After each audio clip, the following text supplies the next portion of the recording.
Assalamualaikum warahmatullahi wabarakatuh and hi. Okay, I'm Dr. Suriati Binti Sidik from the Department of Psychology. Alright, okay, so I will share with you a little bit about myself. Okay, I've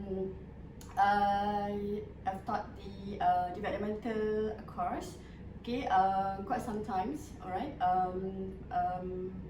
developmental psychology course, and then few courses for masters of developmental psychology students, okay, in which I involved teaching the master students in play and child development, okay, family and also family and child development, okay, and seminar in developmental psychology.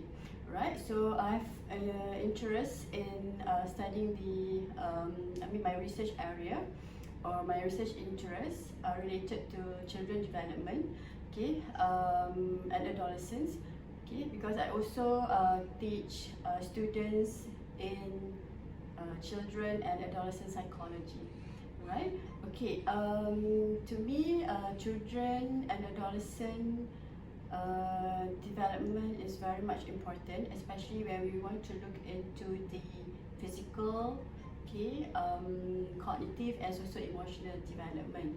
Alright, okay, so I also engage in community that involve children, okay, in which I bring my students, okay, in my community psychology class, okay, to one of the primary schools in Klang Valley, alright, in which I facilitate the students to conduct a program that is related to coping strategies, okay, to the primary school children.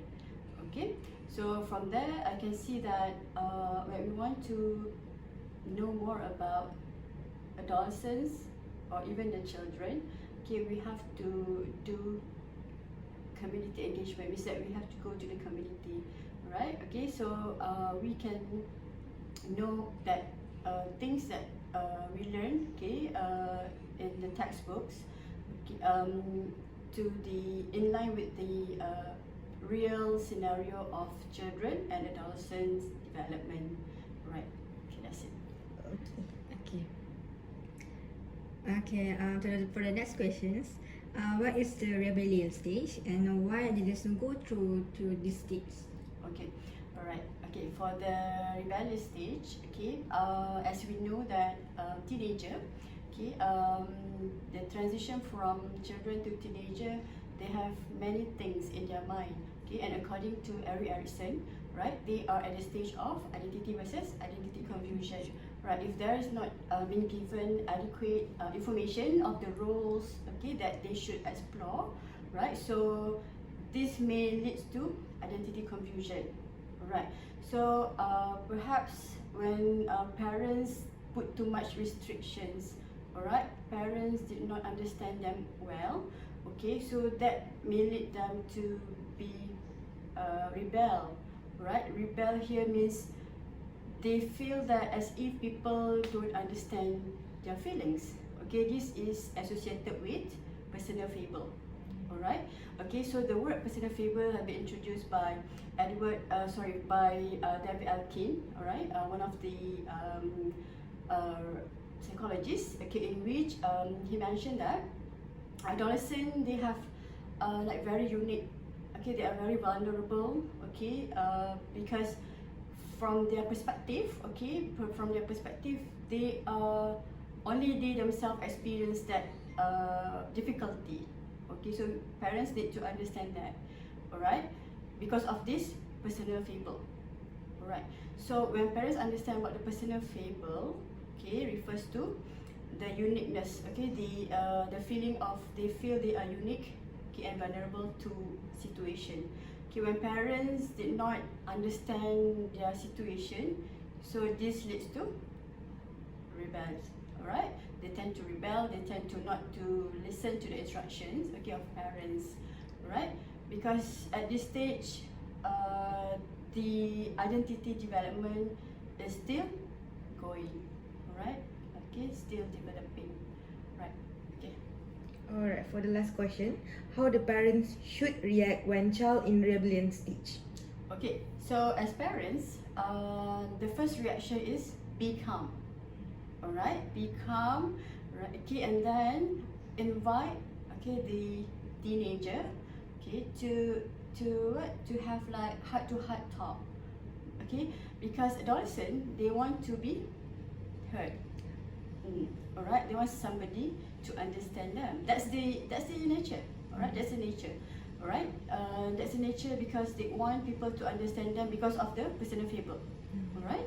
So parents need to be calm and then invite them to give their own opinions, perspective. Okay, because I believe adolescents have their own thinking. Alright, so as parents, okay, as a parents, we have to open for discussion.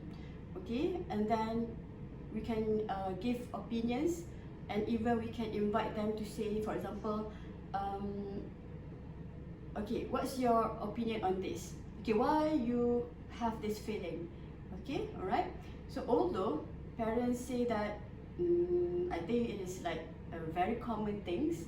Okay, but why my daughter or my son take it, okay, very as if it is like very hard situation. Alright. So back to the personal fable.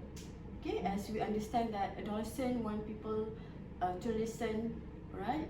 Because they say that they are unique at this stage. Okay, so parents have to sit down, okay, welcome and appreciate the adolescent or teenager opinions, right? And then perhaps when adolescents' view is not in line with parents, okay, so parents could provide suggestion. For example, okay, how if you do this? Okay, and then wait for the response of the adolescents. Adolescent might think that I don't think so because I have this. Okay, and then listen.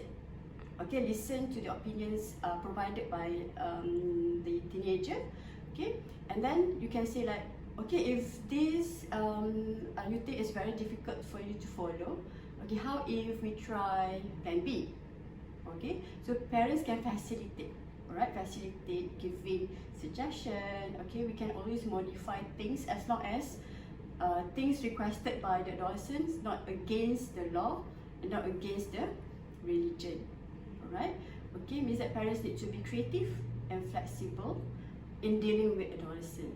Alright, because in Islam also, okay, from the Islamic perspective, our Prophet informed us that at adolescent stage, okay, parents need to be friends. Okay, be friend with the teenager. Alright, so from there, I'm pretty much sure that we can develop a very I would say close relationship, okay, with the teenager. Alright, okay.